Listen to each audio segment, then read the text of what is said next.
एक समय चुनारगढ़ नाम का एक राज्य था। उस राज्य के राजा विक्रम सिंह की 2 रानियां थीं। बड़ी रानी रत्नावती का रूप सामान्य था, लेकिन छोटी रानी रूपवती काफी सुंदर थी। इस वजह से राजा विक्रम सिंह छोटी रानी को अधिक प्रेम करते थे। वह छोटी रानी की हर बात भी माना करते थे। एक दिन, महाराज, आप बुरा ना माने तो एक बात कहूँ। आप मेरी प्रिय रानी हो, फिर भला मैं आपकी बात का बुरा क्यों मानूंगा? फिर भी आपको हो सकता है अच्छा ना लगे। आप ऐसा क्यों सोचती हैं? आप निसंकोच होकर कहिए। महाराज, बड़ी रानी मेरी खूबसूरती से ईर्ष्या करती हैं। ऐसी बात? मैं उनसे बात करूंगा।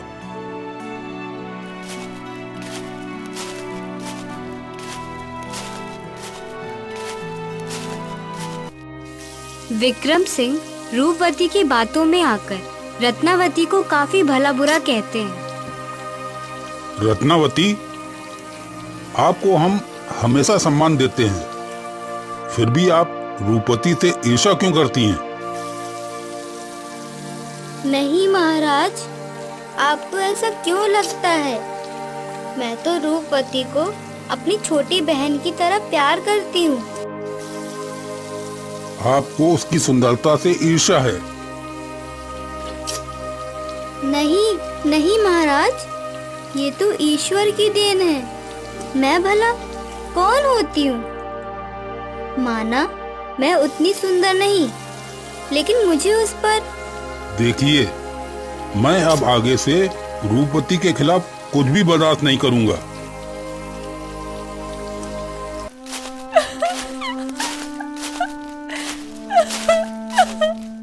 विक्रम सिंह की बातों से दुखी होकर रत्नावती महल छोड़कर जंगल में चली जाती है।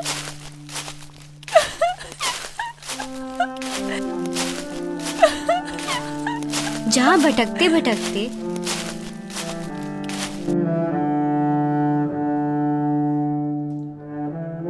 वहां एक पुराने से दिखने वाले महल में पहुंच जाती है।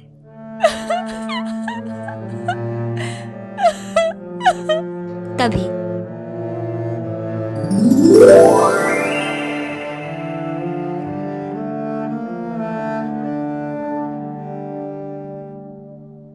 क्या हुआ रानी? आप क्यों रो रही हो? आप कौन हैं? आप ये क्यों पूछ रही हो? मैं इस महल में रहने वाली परी हूँ। तुम्हारे रोने की आवाज सुनकर मैं यहाँ चली आई। आप मेरे दुखों को नहीं समझ सकती हो। मैं बहुत अभागी हूँ। क्या दुख है? तुम निसंकोच होकर मुझसे कह सकती हो। मैं हर संभव प्रयास करूंगी। मेरा सुंदर ना होना ही मेरे दुखों का कारण है। इसमें आप भला क्या कर सकती हो? तुम पूरी बात तो बताओ, मैं जरूर तुम्हारी मदद करूंगी। महाराज, छोटी रानी से अधिक प्रेम करते हैं। मेरे सुंदर न होने के कारण मुझे हमेशा तिरस्कार सहना पड़ता है। रत्नावती ने परी को सारी बातें बताई।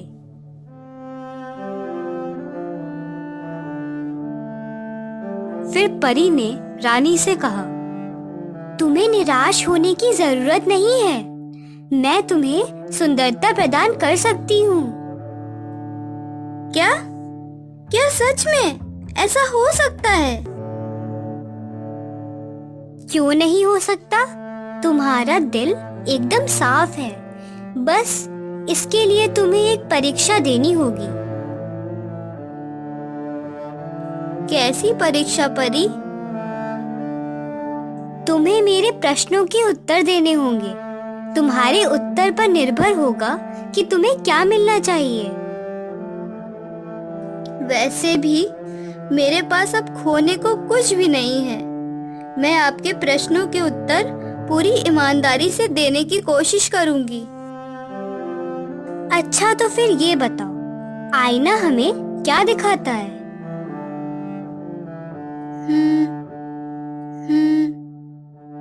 परी रानी, आईना हमें हमारी सच्चाई दिखाता है।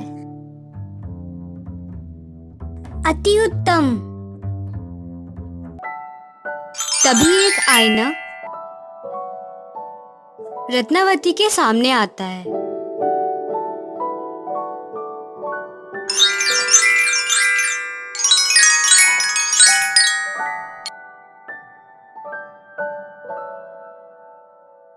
जिसमें वह अपना चेहरा देखकर अचंभित हो जाती है। अरे परी रानी, मेरे शरीर का रंग कितना साफ हो गया। मेरी तो त्वचा रूपवती से भी अधिक चमकदार व सुंदर हो गई। ये सब तुम्हारी बुद्धिमत्ता व ईमानदारी का परिणाम है, जो तुमने सिद्ध कर दिया। अब मेरे दूसरे प्रश्न का उत्तर दो।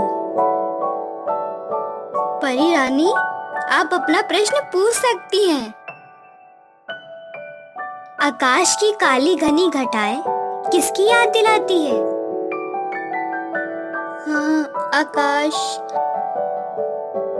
हाँ, आकाश में छा जाने वाली काली घटाएं प्रकृति के सौंदर्य को दिखाती हैं। बहुत खूबसूरत जवाब रानी। इतना ही नहीं परी रानी, जब काली घटाएं छा जाती हैं, तब मोरनी को रिझाने के लिए मोर उसके आसपास नाचता है। अति सुंदर। ये लो।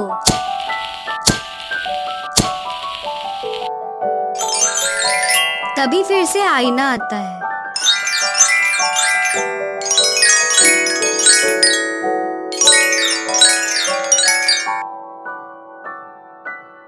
जिसमें रत्नावती खुद को देखकर और भी खुश हो जाती है। मेरे बाल तो पहले से अधिक लंबे, चमकदार, मुलायम व घने हो गए। मैं निश्चित ही रूपवती से अधिक सुंदर हो गई। ये सब तुम्हारी नेकदिली का फल है। अब तीसरा प्रश्न सुनो। जी परी रानी, आप पूछिए। रूपवान दिखने के लिए क्या होना जरूरी है? रूपवान होने के लिए, हाँ, रूपवान होने के लिए मन की सुंदरता होना जरूरी है। वाह रानी, मैं तुम्हारे उत्तर से बहुत खुश हुई। इतना ही नहीं परी रानी, तन की सुंदरता से मन की खूबसूरती, सहजता, आत्म प्रेम अधिक जरूरी है। इससे आप सदैव प्रसन्न रह सकते हैं। बिल्कुल सही जवाब रत्नावती। तो ये लो।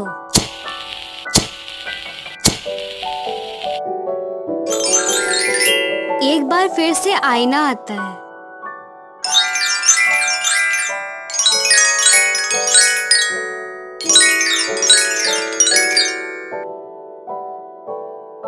जिसमें रत्नावती खुद को देखकर अपने आप पर गर्व महसूस करती है। परी रानी, मुझे सुंदर वस्त्र व आभूषण देने के लिए बहुत बहुत धन्यवाद। नहीं रत्नावती, तुम वास्तव में इन सब की हकदार हो। तभी परी अपनी जादुई छड़ी घुमाती है। तभी एक जादुई कालीन आती है। अट्टू बट्टू, जरा मेरी बात सुन। रानी को पहुंचा दे उसके महल के दर पर झुनझुन। चांदनी ओढ़े वो करे इंतजार, ले चल उसे तू सपनों के उस पार।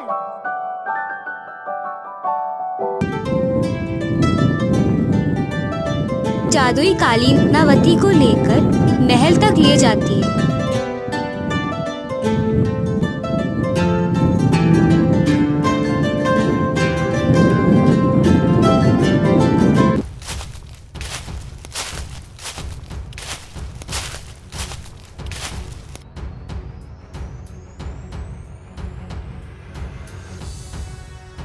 अरे रत्नावती, आप तो बहुत खूबसूरत दिख रही हैं। मैं तो पहले भी इतनी ही खूबसूरत थी, लेकिन आपने कभी मुझे उस नजर से देखा ही नहीं। मुझे क्षमा कर दो रत्नावती। नहीं नहीं महाराज, इसमें आपकी कोई गलती नहीं।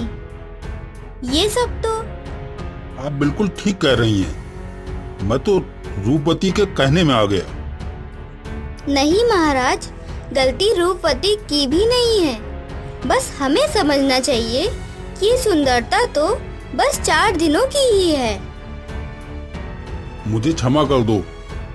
आज से आप मेरी प्रिय रानी हैं। लेकिन ये सारा चमत्कार हुआ कैसे? रत्नावती विक्रम सिंह को सारी बात बताती है,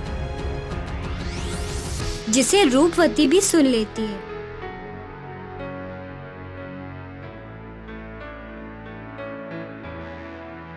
मुझे इससे भी सुंदर बनना है।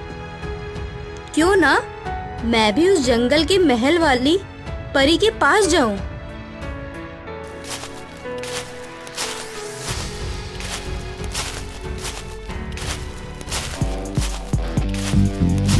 रूपवती भी महल छोड़कर जंगल में जाती है।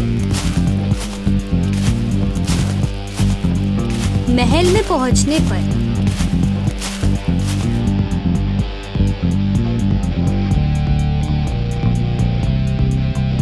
वही परी फिर से आती है।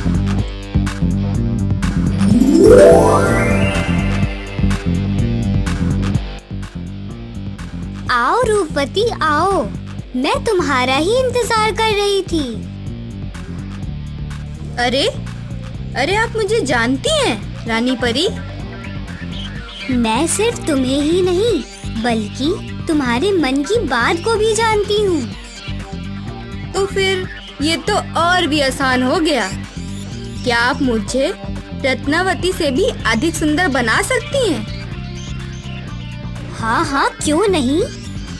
बस मेरे प्रश्नों का उत्तर दो। तो फिर पूछो रानी परी। परी रूपवती से भी वही प्रश्न पूछती है। तो फिर ये बताओ, आईना हमें क्या दिखाता है? अरे इसमें क्या है, आईना मेरी सुंदरता को मुझे दिखाता है। ठीक है, तो ये देखो।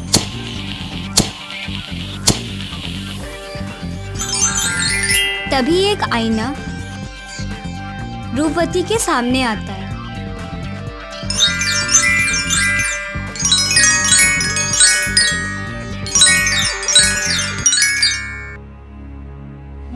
जिसमें वह अपना चेहरा देखकर डर जाती है। नहीं, मैं इतनी कुरूप और काली कैसे हो गई? ये आईना कभी झूठ नहीं बोलता। जैसा तुम्हारा मन वैसा ही तुम्हारा रूप। नहीं रानी परी, ऐसा नहीं हो सकता। मुझे पहले जैसा ही बना दो। अरे अरे, घबराओ नहीं। तुमने अगर मेरे एक भी प्रश्न का सही उत्तर दे दिया तो तुम्हारे मन की सभी इच्छाएं पूरी हो जाएंगी। क्या क्या सच में? आप प्रश्न पूछो। आकाश की काली घनी घटाएं किसकी याद दिलाती है? आकाश की काली घनी घटाएं मेरे सुंदर काले घने लंबे बालों की याद दिलाती हैं। तभी फिर से आईना आता है,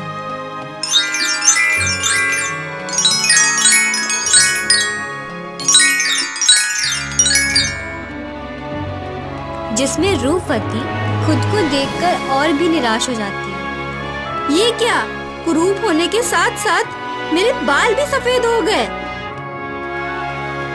तुम रानी परी नहीं, दुष्ट परी हो। अच्छा चलो, आखिरी प्रश्न का उत्तर दो। मुझे तुम्हारे किसी भी प्रश्न का उत्तर नहीं देना है। ठीक है, तो फिर मैं चली। तुम्हें तुम्हारा ये रूप मुबारक। अरे नहीं नहीं, अच्छा पूछो। रूपवान दिखने के लिए क्या होना जरूरी है?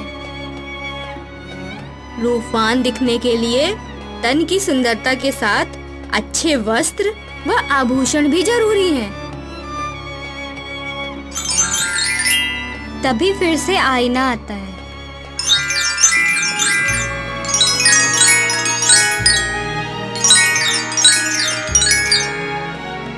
जिसमें रूपवती खुद को देखकर, अरे दुष्ट परी, मैं तुझे नहीं छोड़ूंगी।